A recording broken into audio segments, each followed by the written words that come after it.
Welcome back, everyone. Appreciate y'all tuning in to another episode of the 214 Sports Podcast. Just want to let y'all know we're still and always presented by DL Sports Nation.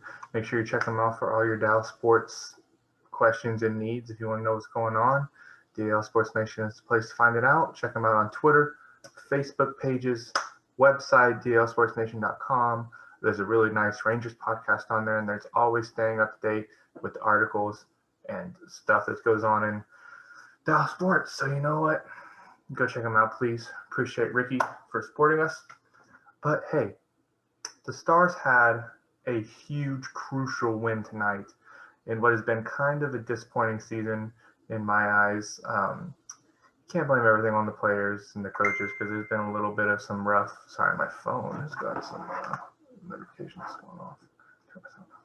But rough season for the Stars.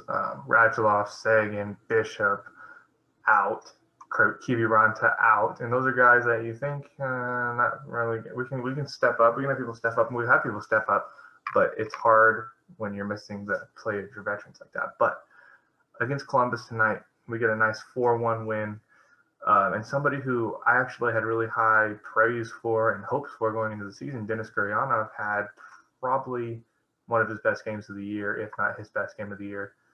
2 goals, an assist, and you can just tell how much confidence he has when he's playing. And once he gets that first goal in, he's like a madman on the ice. If you watch the game, you see him. He's like a freaking missile. He's so fast, and I wish that he was always using his speed to his advantage. But once again, it's a mental game. Athletes are people too, and it's hard whenever in your head you're thinking, oh, I can't score. But great game from him. My man Big Joe scored. Big Joe, he's leading the Stars in points. He's got 39 points this year. And I don't know, man. I just love Big Joe.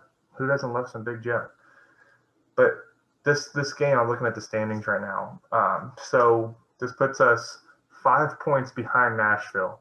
And it really would have helped to pick up a win against Nashville the other night. But this puts us 5 points behind them. And we still have 3 games to gain on them. So they're at 45 games played. We're at 42. So if you do the math, if we get 3 wins in those games we need to catch up on, that's 6 points.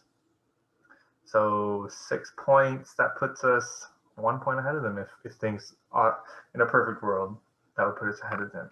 Now, if they go on a tear, they've been on a pretty nice little tear. They're 7-3 in their last 10, but 5-2-3 is what the Stars are in their last 10.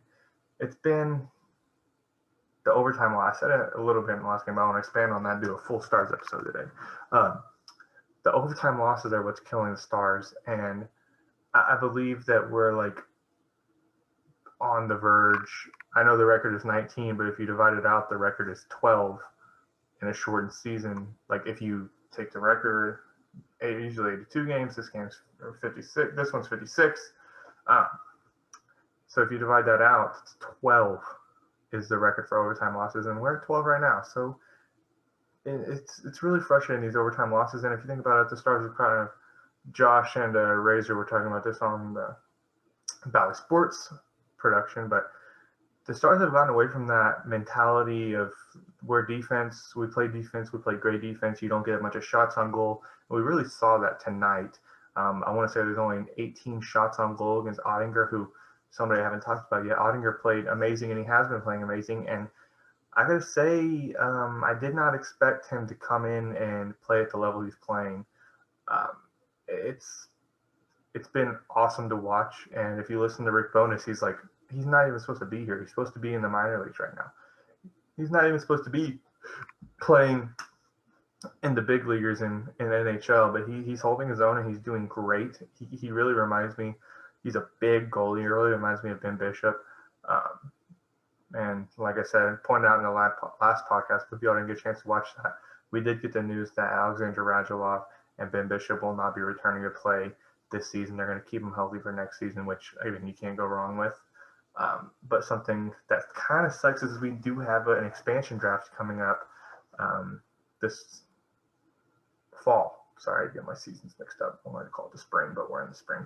This fall, and I was reading some of the rules on this. So if you don't know the rules around the expansion draft, there's 2 ways you can protect players on each team. You can either protect seven forwards, 3 defensemen, and a goalie, or you can protect 8 skaters and a goalie. So you can pick and choose. Like if you want to pick, save more defensemen from being taken in the expansion draft, then you can do that. But you do that at the risk of not having as many people protected. And I was kind of doing the list. Obviously, we're going to protect Ben. We're going to protect Sagan. We're going to protect probably Robertson. We're going to protect probably Gurianov as a forward. I don't know how you don't. I know Pavelski is going. He's a little older, but I don't know how you don't protect Pavelski. You have to probably protect Kiviranta. And who else am I thinking of? There's one more person I can't think of right now. Either way, I think Radulov might be the odd man out just because he wasn't fully healthy this season. I would love for us to protect Radulov, but I just don't know if we're going to be able to. And obviously, we're going to protect Hintz. Hintz, that's what I was thinking of. Hintz. So yes, Radulov will be the odd man out, and unless they want to protect him instead of Pavelski, but I don't see how they do that after the production and the leadership that Pavelski gives them. Not taking anything away from Radulov, but I just think Pavelski is a winner. He's a great veteran. He's great to have a guy in the room. Anyways, and then we would have a difficult choice at goalie because I believe that you don't have to protect somebody who has a no trade clause, and Ben Bishop has a no trade clause. So it would be between Ottinger and Khudobin, who we just gave a deal to. I would protect Ottinger out of the situation because that's our future. Obviously, the expansion draft is to look towards the future. I know we're built to win now, but I don't see a huge difference in the production between Ottinger and Khudobin this season to where I would risk the youth of Ottinger, the future of Ottinger, for maybe 2 more years of good goaltending out of Khudobin. And then obviously our defenseman would save Heiskanen, Klingberg, and I want to say Esa Lindell or Alexiak, one of those two. It just depends how they view either of those guys. I think that they think of both of them very highly. I think that Esa Lindell wore the A on his jersey last year, alternate captain.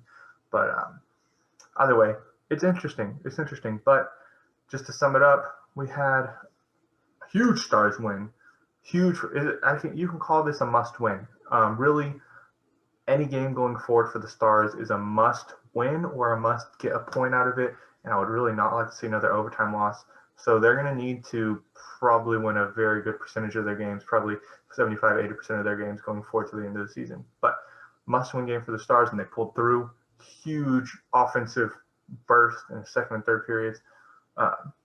So Stars stay alive. Gurianov gets his feet back. That's my imitation of a shot. And then you get the backhand. You know what I mean? Don't make fun of me too much. I don't play hockey, and I can't skate to save my life. Almost tore my ACL last time I tried to skate, but we'll get back into that another time. I don't like to bring it up. I get very upset. I don't like being bad at stuff. But huge night for the Stars, and I appreciate you guys watching. Ricky Wegren, if you're watching, I appreciate you staying with me, dealing with me, and keep letting us pump out content for you guys over there at DL Sports Nation. And let's get a hashtag 214 rolling in the comments. Go Stars. I'll be at the game on Saturday.